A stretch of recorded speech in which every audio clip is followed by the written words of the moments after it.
These are a series of podcasts based upon 21 years of my research investigations into the 6i, the PROMIS software affair, and I'd like to dedicate this series of podcasts to the memory of Danny Casolaro.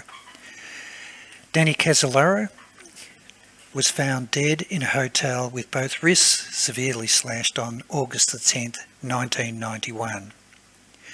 His last words were that he was going to Martinsburg to meet with a source, and he was planning to bring back the head of the octopus that he'd been investigating, was involved with the Nugan Bank, the dismissal of the Gough Whitlam government in Australia, and the loans affair, the Iran-Contra arms and drugs, money laundering operations, and also the money laundering operations through BCCI, and including the brokers of death arms deal worth $2 billion, which involved both sales of arms to Iran and Iraq.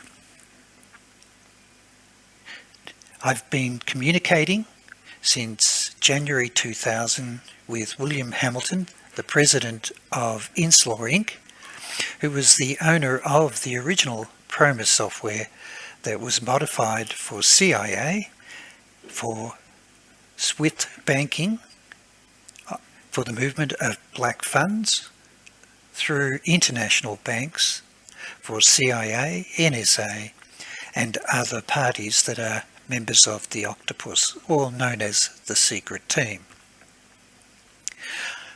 In 2004, I commenced communicating via letters to Michael Riconosciuto, who testified in court in 1991 that he modified the PROMIS software for a Dr. Earl Bryan, chairman of Hadron Inc., chairman of United Press International, and also the Financial News Network. He undertook the modifications at the Wackenhut Cabazon Centre for Research and the casinos, where the centres were involved with Robert Booth Nichols, a Dr. John P. Nichols, or linked with CIA, mafia and drug cartels. Here is a picture of both of his wrists severely slashed. 11 slashes on one wrist, and then leans across and slashes the other wrist. Unbelievable that it was ruled as suicide. What was missing from his room, in his hotel room at the Sheraton Hotel in Martinsburg, was his briefcase, a bag, 2 envelopes of evidence and documents provided to him the day before in the car park by William Turner, but also missing were 2 large piles of documents and folders that were always sitting on the back seat of his car. These things were not mentioned in the official Martinsburg Police investigation reports. To rule a suicide and not account for the fact that all his documentary evidence was not in his room is beyond comprehension. That you could rule a suicide when there was clearly a motive for killing him. The evidence that was damaging was against very, very powerful people. And more important, how do you reach across and slash your other wrist when you see the size and depths of the slashes on both wrists? What's a conspiracy? And this is a word that's thrown around by the media and the intelligence agencies in order to discredit key credible sources providing evidence, and particularly facts. But really, what is a conspiracy? It's a group involved in secret or criminal activities, a secret agreement or cooperation between 2 parties for an illegal or dishonest purpose, a secret plan for accomplishing evil and unlawful ends. That's what a conspiracy really means. Danny's key sources for his investigation into the theft of the PROMIS software by CIA and Dr. Earl Bryan his communications with William Hamilton, the president of Inslaw Inc., who were the original authors of the software that was stolen from his company and modified and then used by the octopus. His other key source was Michael Riconosciuto, who had been arrested, was in prison facing trial, and he had given affidavit and sworn statements and testimony that he modified the PROMIS software delivered to Wackenhut, to his Cabazon Research Centre, to modify for Dr. Earl Bryan, Chairman of Hadron Inc., Chairman of UPI, Chairman of Financial News Network, and also Chairman of Simcom Inc., which had contracts with Hadron with CIA to develop all their software. He confirms in his testimony that the software tapes were delivered to Wackenhut Research Centre by Peter Wiedniks, who was managing the contracts for the aerostat radar tracking systems used for Vice President Bush's War on Drugs program for the intercepting of ships and also planes carrying drugs and illegal weapons in and out of USA and worldwide. Michael confirms that he modified the software and it was integrated into the SWIFT banking system, and it was actually installed at Citibank at their subsidiary Transaction Technologies Inc., and was being used by Dr. Earl Bryan for the movement of covert funds for CIA, NSC, worldwide. In the very last days, I've actually interviewed the author James Ridgway. He covered the last days and evidence leading up to Danny Casolaro, and the key points of this. He was surrounded by chance meeting with Joseph Queller, who's on the left of Danny Casolaro. He's former CIA agent and was working for US military intelligence, was flying back from Kuwait after serving in Desert Storm, and bumps into Danny Casolaro purely by chance, giving him a copy of his business card, which was Business Risk International, an investigative company he's working for and employed by. And by chance, he happens to know Peter Wiedniks, and his former fiancée works at Senator Byrd's office with the wife of Peter Wiedniks, and he's willing to set up meetings for Danny for his investigations into PROMIS and BCCI, money laundering, drugs, Iran-Contra, and arranges the fatal meeting for Danny at the hotel in Martinsburg to meet with key sources: Peter Wiedniks, Robert Altman, attorney for BCCI, First American Bank. An unbelievable opportunity awaits, but he's all over Danny, former CIA. On the right, flying back from Kuwait, is Robert Booth Nichols. He's been contracted to help the Kuwait government recover the stolen gold bullion and also stolen art treasures by Saddam Hussein's forces. And he flies back and spends 4 weeks with Danny Casolaro as a key source to assist him with his investigations. So the key thing that caught my attention was Kuwait.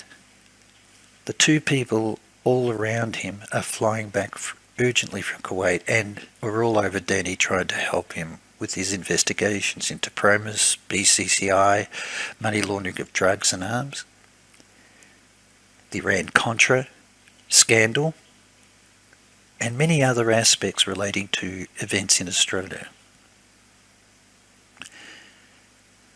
Also, it mentions that Danny's last girlfriend of 4 weeks wasn't present with him during the week that he died, all alone in Martinsburg.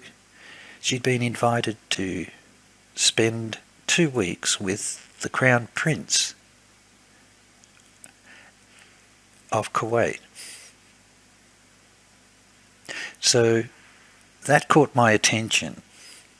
That was the trigger for me and my interest to investigate what this really means, and why wasn't it investigated by the Martinsburg Police or the US Department of Justice, Zipperstein, who all ruled there was no motive for killing Danny, that he simply had planned to commit suicide and went down and did it in Martinsburg, which is unbelievable given the evidence that I'll reveal through my podcast. The disturbing evidence is all roads lead to CIA, BCCI, Kuwait royal family. And this podcast will present evidence, and over 21 years I have interviewed key witnesses, associates and friends of Danny, Bill Hamilton, Michael Riconosciuto, and all the evidence that I know about in Australia that overlaps with the story and leads to the conclusion that there was overwhelming evidence that Danny was murdered. There's been a cover-up, and on the record I have contacted the Deputy Chief of Martinsburg Police, who was the detective who undertook the investigation into Danny Casolaro recently, and advised him I have evidence and I'm willing to help to reopen the file. He didn't respond. His attorney responded, advising me that the records of Danny Casolaro have been sealed and they don't want to communicate with me. I also have contacted former FBI agent Robert Gates only in the last couple of weeks, providing this evidence that I'm showing you now and asking for his assistance, given that he believes that Danny was murdered, to reopen the investigations into the death of Danny Casolaro. The last girlfriend of Danny Casolaro, it took me 18 years to locate her. Her name and telephone numbers were written down in the Martinsburg Police records. She was never contacted, never interviewed, until I reached out to her. And she stated quite clearly at the time, during the week Danny Casolaro died, I was invited to stay at the Watergate Hotel for a week with the Crown Prince and cousin of the Emir of Kuwait. And my evidence and recorded interviews with her, and all of my interviews over 21 years with key witnesses I have recorded, and transcripts to present through a series of maybe up to 40 podcasts. This is the introduction podcast on the key evidence and what I would like to put forward as a series of podcasts to educate our youth who don't read books, and also those people who know bits and pieces of the story to fill in all the gaps. This is the person that his girlfriend identified that she met with and stayed with at Watergate Hotel for 1 week, and then was flown down to stay on his yacht in Florida. He was in America under full protection of the American government.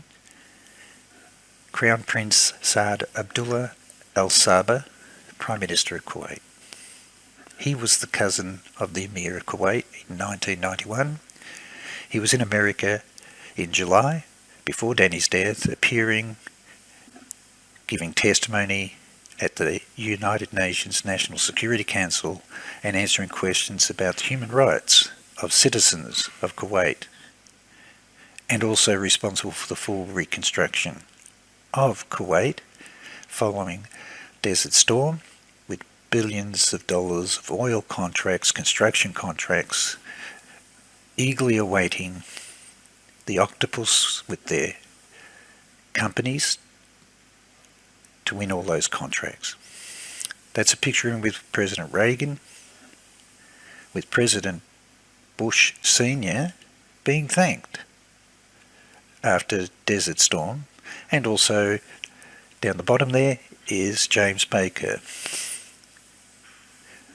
former Secretary of State and and currently at the time was the US Secretary of Treasury.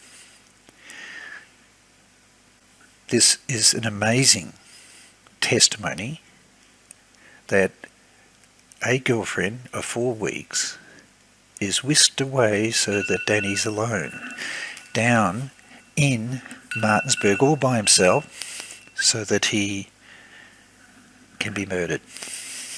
And I will prove that the overwhelming evidence is it involves CIA octopus, that Danny was, and the people that Danny was investigating, the secret team, together with directors of BCCI, and together with the Kuwait royal family, who are the centre of the whole scandals. BCCI and Iran-Contra and the death of Danny Casolaro. In Danny's records, he had written down the contact details at home for Jack Blum, who was the former investigator for the BCCI inquiry, headed by Senator Kerry. I checked the telephone records and found that Danny had called him twice at his home number. So I rang him and interviewed him 5 times.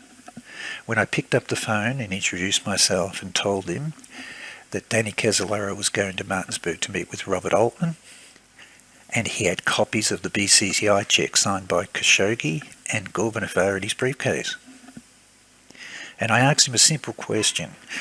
Were Casolaro's copies of those signed BCCI checks and memos for the transfers through Monte Carlo branch of BCCI ever put forward to the BCC inquiry by the Martinsburg police, the FBI, or the US Department of Justice investigators who had full access to all of Danny's research folders and files, and were investigating were there any motives for killing Danny Casolaro? And Jack Blum said categorically, no.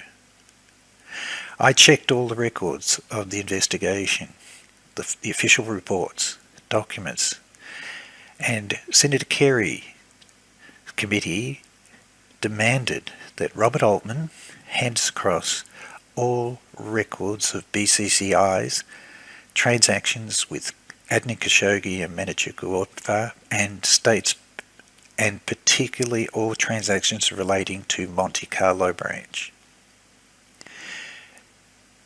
I have copies of what he submitted back as final evidence of records, and he did not submit the copies of the BCCI checks that Danny had and the memos, which I will present to you, that were in his briefcase. Danny had kept a backup copy in his research files and folders. Huge quantities and volumes. It's taken me years to go through everything and locate what he actually had, and all of his personal notes I got access to, and his folders. I then asked Jack Blum, do you think Danny Casolaro was in danger having copies of the signed BCCI checks with him in Martinsburg? And Jack Blum says, if Danny was down in Virginia in CIA territory and waving those checks around, what did he think would happen? When I had my first interview with Jack Blum, he was really upset with me, wanting to know how I got hold of all of the documents and evidence. And he stated several times his understanding was that was top secret. How did I get my hands on it? He was more concerned about how I got my hands on it. I said, well, I got them from the folders of Danny Casolaro that the Martinsburg police, FBI and the US Department of Justice had, and it's quite clear to me that there's the motive for killing Danny. You've just reconfirmed it, that he was in danger. And they have not forwarded it to Senator Kerry's BCCI inquiry, and that really starts to raise questions. Why not? It's critical. 2 weeks before Danny's murdered, all the directors of BCCI were indicted. Robert Altman, Clark Clifford. This is an amazing. There's the motive for killing him. And how come I can uncover it from Australia, from going through records over 21 years, and there's the evidence that was clear for everyone to see. Here are the transactions that Danny had relating to BCCI.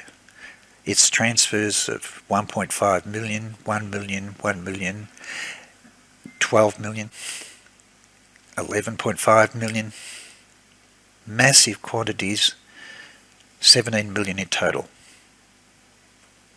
There's the signed cheque with Khashoggi and Gorbanafar. Another one, 1 million and 4 million. Here are the letters from the Monte Carlo branch of BCCI, with transfers for Khashoggi and Gorbanafar for the 1 and 4 million cheques. This evidence was not submitted by Robert Altman, as requested, as he was indicted, and so were the directors of BCCI. And I'll prove to you that one of the directors of BCCI, from Kuwait, running the BCCI branch, is intimately involved. He's the former chairman of Kuwait Airlines, who's responsible for the financing of these cheques. The key evidence that I found, Danny was also investigating Robert Sensi. Robert Sensi worked for CIA, for William Casey directly, Robert Gray, Clint Murchison, and the Kuwait royal family. I mean, this is the key part. In the records of Danny, this is more disturbing. July 25th, 1991, 2 weeks before Danny's murdered. The auditors of BCCI discover records of a $60 million transaction being transferred by Kuwait royal family through the Kuwait embassy to international terrorist Abu Nidal. This on the right is the handwritten note of Danny. He's got the smoking gun, the signed cheques, the bank transactions relating to all of this link with the Kuwait royal family, Robert Sensi, Robert Gray. I mean, this is important. Robert Gray, the evidence shows that his firm was trying to interfere with the BCCI investigation. He represented BCCI. He also represents the Kuwait royal family, but he also represented the Nicaraguan resistance. This is critical. It's the Iran-Contra checks, the original checks. And there's the handwriting. Abu Nidal, John Kerry investigators. He's got the list of Thornburg, the links of BCCI case where they were arrested. 5 BCCI officers in Florida are arrested with evidence of them money laundering Noriega's drugs. Danny had the smoking gun and the link. The fact that this links back to the Kuwait royal family, and the girlfriend of only 4 weeks testifies that she's been whisked off, so Danny's all alone and staying with the Crown Prince and Prime Minister of Kuwait at the Watergate Hotel. What's very important about this is that Robert Sensi was working for the Kuwait royal family at the embassy and also Kuwait Airlines. Their offices are based at the Watergate Hotel. That's where Robert Sensi was working. Here's the court case relating to Robert Sensi testifying and involved, and he was working for Kuwait Airlines Corporation, involving the checks, the 2.5 millions of checks that he was being prosecuted for, accused of involved in a fraud by Kuwait. But they were embarrassed that his evidence was exposing them being involved in negotiations with Iran and with Israel. It turns out this is the evidence. Robert Sensi confirms categorically that he worked for the Kuwait royal family and Kuwait Airlines. That these checks that Danny's holding were financed by the Kuwait royal family for William Casey with Robert Gray and Clint Murchison. The newspaper articles clearly confirm that he's testifying in court, that he's working directly for William Casey, the Kuwait government, Kuwait Airlines chairman, states categorically that throughout 1983, right up to 86 when he was arrested in London, is that he's reporting and communicating with White House, CIA, William Casey, and also Robert Carter, the former ambassador to the Vatican, and with William Wilson. So you actually have a link.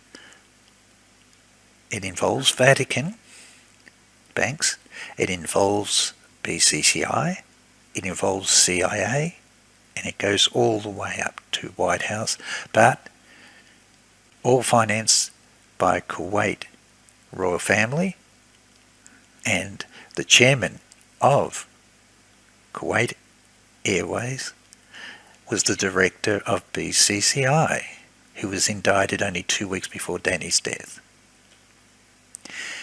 As you go through this, Robert Sensi's testifying in court showing photographs of himself with key people, Ronald Reagan, William Casey. He was involved with the highest levels of the Republican Party, with October Surprise, and that involved Edwin Meese, William Casey and Robert Gray. They were responsible for the election campaign for Ronald Reagan in 1980. And hence Michael Riconosciuto was advising that this all led back to October Surprise. And there it is. Sensi testified. The Kuwait officials pressed charges against him because Sheikh Jaber was angered that Sensi's well-publicised role in negotiations with Muhammad Ali with the Israelis concerning the hostages on TWA Flight 842 in June 1985 embarrassed Kuwait that they were having involvement with certain activities with Israel. But it involved the sale of the TOW missiles to Iran with Khashoggi and Gorbanifar. The former Kuwait Airways official testified it was a secret initiative. Recruit spies with CIA inside Iran. This is Robert Sensi testifying. And there down the bottom, Kuwait ambassador is who he worked for. The Kuwait embassy is located at Watergate Hotel. The headquarters of Kuwait Airlines is also at Watergate Hotel. And Sensi confirms that he's working out of their offices for CIA, and it was financed by Sheikh Jaber Athbi Al Sabah. Al Sabah, a member of the royal family, chairman of the airline during that time. It also confirms all the way up. But the name Clint Murchison, he confirms that he was working for the Kuwait royal family and had also been working for Clint Murchison. And Clint Murchison was on the board of Fedco with Robert Booth Nichols, Robert Mayhew, George Pender, William Pender. That is the key part of the story. These checks implicated the octopus, all the way to Ted Shackley, Clint Murchison, Robert Mayhew, and George Pender in the octopus activities. But it all leads to the royal family of Kuwait. So these articles, all available in the news, courts, links to the checks that Danny holds, the smoking gun, the Iran-Contra negotiations and payments which were withheld deliberately by Martinsburg Police, FBI and US Department of Justice were not put forward as evidence at the time, given front pages subpoenaing and indicting all of the directors of BCCI. Robert Altman, who is meeting with Danny reluctantly because Danny's threatening to give his evidence to Senator Kerry. That was the affidavit of William Turner.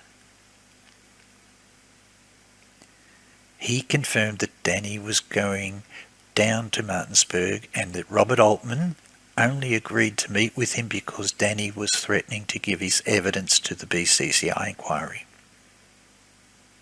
Jack Blum has confirmed that Danny was at risk, he was in danger. And the evidence of the checks and the links all the way back to CIA, Robert Gray, William Casey, Clint Murchison, shows that Danny was investigating PROMIS software, BCCI, Iran-Contra, and it was the same people involved. And it went all the way to the top to George Bush, which I will prove to you in a series of very detailed areas. And of course, the links went back up to Robert McFarlane, the centre of the original crisis and involvement with the sale of the PROMIS software to Israel. So here we go. Clint Murchison involves secret satellite tracking stations. This is Echelon. CIA NSA Echelon. PROMIS software is where my research will show you. And it's linked to Echelon for economic espionage, infiltration of banks, and the movement of billions, trillions of dollars through the banking network. But Robert Sensi has confirmed everything. Now we'll come to the part of Danny Casolaro. I've interviewed Thomas Gates, former FBI agent. Records show the police, Martinsburg police, have records. I've got their handwritten records. They wrote down all the numbers in the last week that Danny called, and he spoke to Robert Gates for 90 minutes, then Richard Stavin for an hour. Martinsburg police state in their report there's no evidence of any motive for Danny to be killed, no evidence of any threats, that he went down to Martinsburg just to commit suicide. If that be true, why would you waste an hour and a half with telephone call with Thomas Gates? Why would you spend another hour with Richard Stavin and then go down? The reason being, he was talking about the evidence they had against Robert Booth Nichols. Links with mafia, links with the Medellin and Yakuza, and movement of drugs. He's a member and director of FIDCO with Robert Mayhew, George Pender, William Pender, Clint Murchison. Danny knew that was the octopus and its links with Ted Shackley. I interviewed him. So you do now have my 4 emails. Now, this is only 2 weeks ago. Yes. I'm seeking your assistance to assist Trey Casolaro, the son of Danny, to reopen the investigation into the death of his father, giving overwhelming documentary evidence that I've uncovered, including the motive and suspects who were never interviewed by Martinsburg police, FBI or US DOJ investigators. Thomas Gates states clearly to me, it's in a recorded interview with him, I believe that our friend was murdered. I too believe that our good friend was murdered. I also had extensive conversations with police department back in West Virginia at the time. We also had a separate FBI investigation into that, and it was a complete debacle. My current concern is, when I was told that Robert Booth Nichols, had died in Switzerland, it was obvious to me that it was a fake death. So my evidence now is in his hands, and I'm requesting his assistance to reopen the case because the evidence is overwhelming. He has copies of the checks and evidence that I just showed you, and also the confirmation and transcripts of my interview with Jack Blum, confirming that that evidence that Danny had in his briefcase never appeared at the BCCI inquiry. The other key person that Danny was communicating with. And this is important. This was a recorded interview with Sam Cross, Curtis Sam Cross. He was Chief of Police of the Indigo Police. He knows all about Michael Riconosciuto. He knows about the murders at Cabazon Casino, linked with John P. Nichols. Dr. John P. Nichols, former CIA, had established the Cabazon Casino with Tommy Marsden, high level in Gambino Mafia. It was laundering the funds for CIA, and Michael Riconosciuto's business partner, who worked with the transactions with CIA, William Casey, was the counsel to Wackenhut at the time. They were requested to set up October Surprise. Michael played a key role in that. He went to Iran with Earl Bryan. That's how it all starts.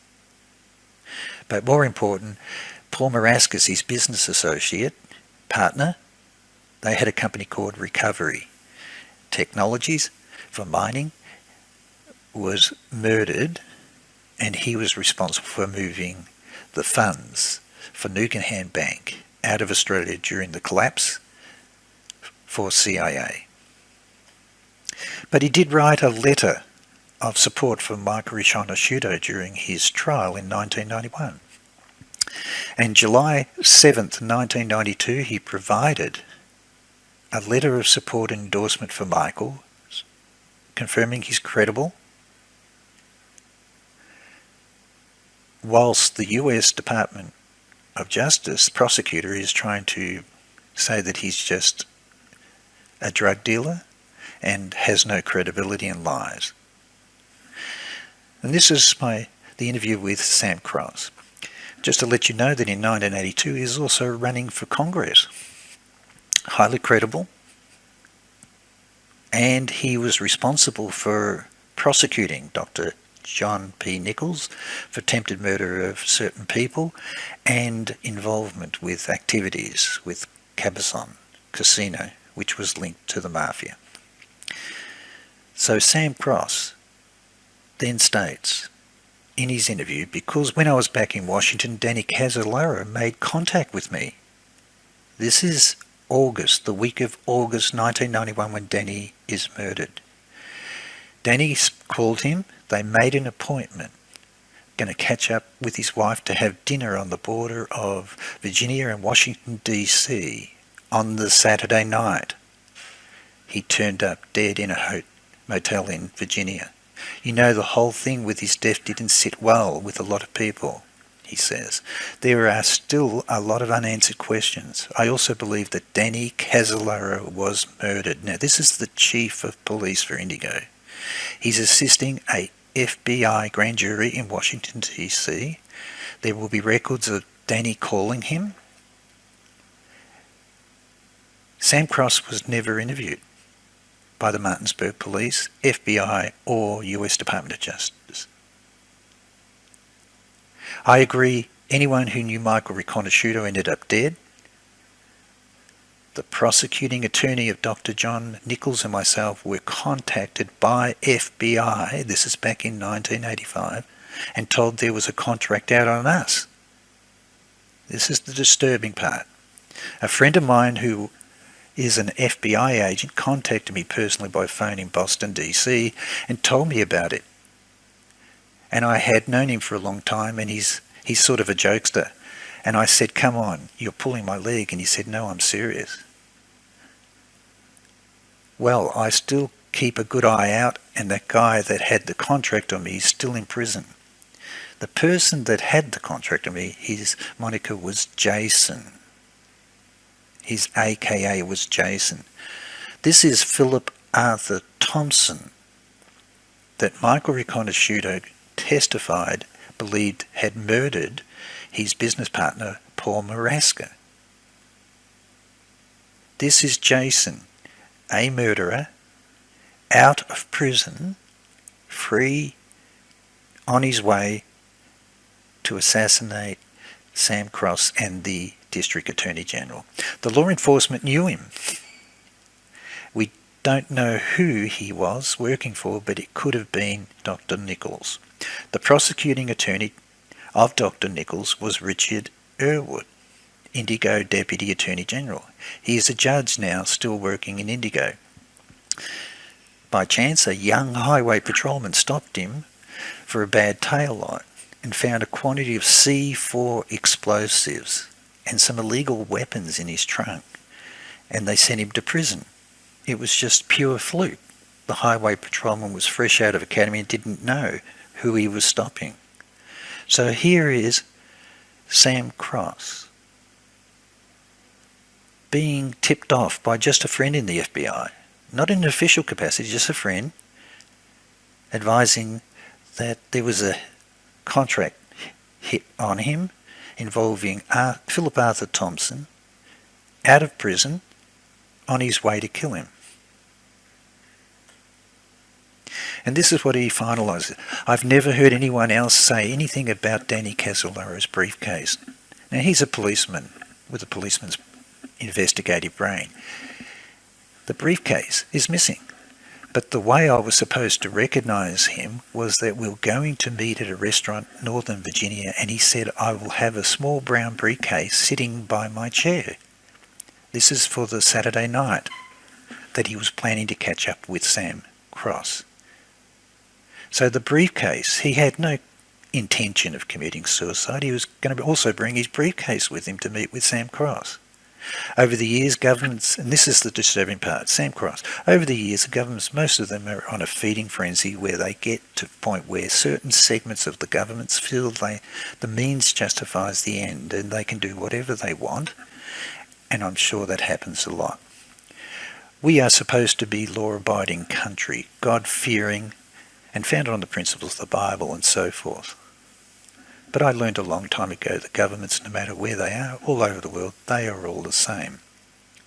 And I think it will continue, and it will only get worse.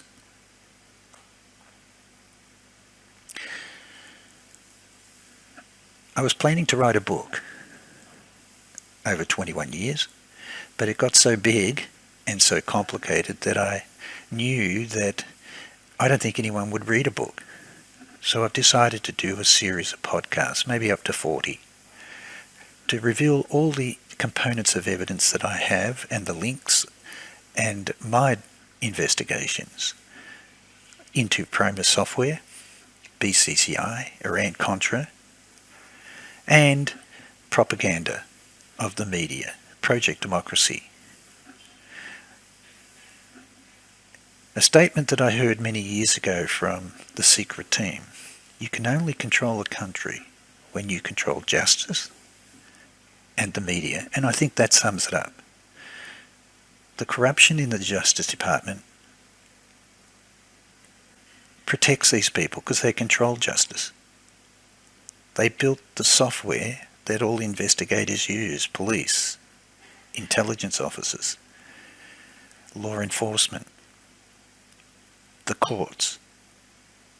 It's hooked into Echelon, so the octopus knows what evidence is out there, who's investigating what, so they know what to shut down, they know how to avoid, and they know how to shut down the appropriate people like Danny Casolaro. The media.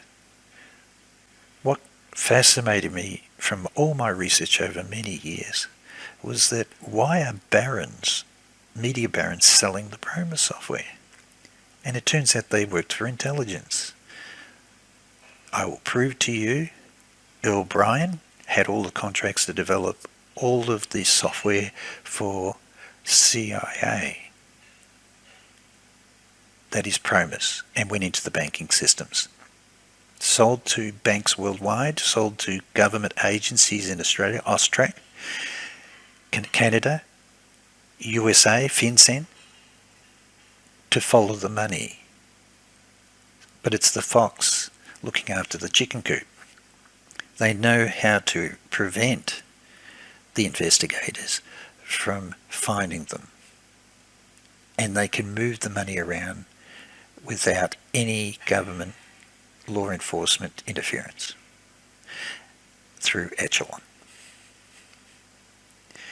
Rupert Murdoch, I'll prove to you the evidence that he financed, and sold CIA's modified PROMIS, renamed the lean software, to the Australian government. It triggered a full federal parliamentary inquiry in 1992 when it was discovered that his lean software had integrated every database of government, courts, banks, the intelligence agencies, the law enforcement agencies, defence, land titles, social security, welfare payments, health records, finance, illegally, in breach of the federal confidentiality and privacy legislation. It was covered up. They never revealed that he sold it. I will show you through podcasts that he sold it. I worked for his company. I have all the records that they were in partnership with Earl Bryan's companies and ventures that developed all of CIA's software and sold it to all the banks worldwide. Robert Maxwell, Mossad, also implicated in selling the PROMIS software, particularly to the Eastern blocs and Russia, and infiltrate their systems. When you look at the threads, because I'm a physicist and a mathematician and programmer just like Michael Riconosciuto, he has been so relieved when I made contact with him by letter in 2004, and he gave me full access to all his court transcripts and testimonies, and he declares in the court, I had unidentified Rupert Murdoch sold the lean software, but Michael had already given that testimony himself, that the PROMIS software that he modified for Earl Bryan and CIA at Wackenhart was renamed the lean software and sold to the Australian government. No one knew that, but I knew it. I have all of the annual reports of Rupert Murdoch's company, but I work for them. And you'll learn that I know it intrinsically, and will show you that they developed all the software for CIA, sold it to the Australian intelligence agencies, and also infiltrated the banks. And it was sold to Austrac in Australia to track money laundering. And so you've got the fox looking after the chicken coop. All the software that the Australian authorities use is developed by the octopus. And they were part of the octopus. It's only when you look at the big pieces and threads, and that's why I love the quotes from physicists Niels Bohr, Max Planck, Richard Feynman. Michael had given Danny Casolaro evidence to reveal the long threads, and Danny was weaving those threads, and he also, no one knows this, but Danny Casolaro's records are sealed by a presidential executive order, and I've got confirmation of that, B1, but it was before 1991. It happened in 85 and 86. See, Danny had uncovered the octopus back at Watergate, and I'll prove that to you in another podcast. But the most important thing is this: over 21 years, my intimate knowledge on things in Australia, plus communications with Michael Riconosciuto and Bill Hamilton, plus going through all the records and research files and personal handwritten notes of Danny Casolaro, is it. The Five Eyes is an intelligence alliance comprising Australia, Canada, New Zealand, United Kingdom with the United States. They developed Echelon, Pine Gap in Australia that could intercept all communications, but also banking, economic espionage. It involves the US Central Intelligence Agency, US National Security Agency, NSA, and the US National Reconnaissance Office, key contributors of Echelon. I've called it the Sixth Eye. I'll show you this octopus had created another intelligence layer on top of which was the sixth eye. And I'll present a whole podcast of evidence that Ted Shackley set that up and prove it to you. But investigative author Danny Casolaro, and his files are sealed, B1 classification, was investigating the theft of Inslaw's PROMIS software, and during his investigations he discovered the octopus, the secret team. It changed its behaviour whenever it was being observed. It camouflaged itself in a cloak of secrecy and is protected under national security, and that's how they get away with it. In prison, Michael Riconosciuto, his files are also sealed secret US Presidential Order B1 and also level B2 and B3. I have copies of Danny's records, classifications, sealed, and also Michael Riconosciuto's. Michael's is B1, executive order by President, and it goes back to 1982. Amazing stuff, 82. But he also has B2 and B3. B2 is NSA. And B3, next to it is CIA. So to discredit Michael, which the media loves to do, I've independently verified all of his evidence and the evidence and information he gave to Danny related to Australia, and I have intimate knowledge on this side and access to government records here and also royal commissions and courts, and I've interviewed Australian witnesses who are associates of Michael but also associates of Robert Booth-Nichols, and confirmed all the activities in Australia that these people were involved with: Robert Booth-Nichols, George Pender, Robert Mayhew, Ted Shackley.